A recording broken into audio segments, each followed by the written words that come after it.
పవన్ కళ్యాణ్‌కు ఫ్యాన్స్ ఉండరు. భక్తులే ఉంటారు అనేది ఫిల్మ్ నగర్‌లో చాలామంది చెప్పే మాట. ఆయన ఫ్యాన్ బేస్ మాత్రమే కాదు, పవన్ ఫ్యాన్స్ కూడా నిజంగా భక్తుల్లాగే ఉంటారు. ఇదే సమయంలో పవన్ కళ్యాణ్ ఏమి చేసినా అది వైరల్ అవుతూ ఉంటుంది.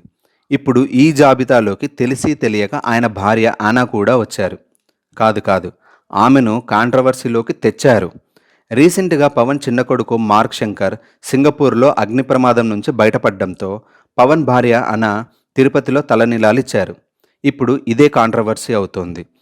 భర్త బ్రతికి ఉండగా భార్య తలనీలాలు అంటే గుండు చేయించుకోకూడదు అని ఇంతకుముందు గరికపాటి గారు చెప్పిన ఒక ప్రవచనాన్ని ఇప్పుడు తెర మీదకు తెచ్చి పవన్ భార్యను సోషల్ మీడియాలో ట్రెండింగ్‌లో ఉంచుతున్నారు. పవన్ ఫ్యాన్స్‌తో పాటు చాలామంది ఆనా చేసిన ఈ పనిని సపోర్ట్ చేస్తున్నారు. ఎందుకంటే పవన్ భార్య ఒక క్రిస్టియన్. అయినా పెళ్ళైన తర్వాత హిందూ ధర్మాలను అనుసరిస్తున్నారు. దానిలో భాగంగా ఇప్పుడు తన కొడుకు క్షేమంగా ఉన్నందుకు దేవుడికి కృతజ్ఞతగా తలనీలాలివ్వటం తప్పెలా అవుతుంది? మన ఆచారాలను, నమ్మకాలను పాటిస్తున్నందుకు గర్వపడాలి అని చాలామంది మద్దతిస్తున్నారు. ఈ విషయంలో మీ అభిప్రాయం ఏంటో కామెంట్ చేయండి. మరిన్ని అప్డేట్స్ కోసం సబ్స్క్రైబ్ చేయండి.